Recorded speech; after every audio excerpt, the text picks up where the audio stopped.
ముహూర్తం దగ్గర పడుతుంది. పెళ్లి కూతురు అందంగా ముస్తాబై పందిట్లో ఎదురు చూస్తుంది. బంధుమిత్రులతో ఆ ఇల్లంతా సందడి సందడిగా ఉంది. కానీ ముహూర్తానికి వరుడు పెళ్లికి రాలేదు. అమ్మాయి నచ్చకో, లేకపోతే హెవీగా కురుస్తున్న వర్షమో, లేదా విపరీతంగా స్తంభించిపోయిన ట్రాఫిక్కో అతను రాకపోవటానికి కారణం కాదన్నమాట.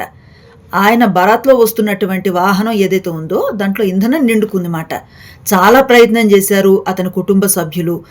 కిలోమీటర్ల మేర క్యూ లైన్లు కనిపించాయి. పెట్రోల్ బంకుల దగ్గర చాలా చోట్ల నో స్టాక్ బోర్డులు కూడా కనిపించాయి. దీంతో వాళ్ళు ఎంత ప్రయత్నించినా ఒక ప్రత్యామ్నాయ వాహనం దొరకలేదు అతన్ని పెళ్లి మండపానికి చేర్చడానికి. ఈ కారణంతో ముహూర్తం దాటిపోయి ఆ పెళ్లి వాయిదా పడింది. ఈ ఘటన బీహార్లో నెలకొన్నటువంటి తీవ్ర ఇంధన సంక్షోభాన్ని సజీవంగా చూపిస్తోందన్నమాట. జనరల్లీ పెట్రోల్ లేదా డీజిల్ ఇట్లాంటివి అందుబాటులో లేకపోవటం అన్నది వాహనాలకు కొంత ఇబ్బందని మనకు తెలుసు కదా. కానీ దీనివల్ల జనజీవనం స్తంభించిపోతుంది. ముఖ్యమైన ప్రయాణాలు వాయిదా వేసుకోవాల్సిన పరిస్థితి ఉంది.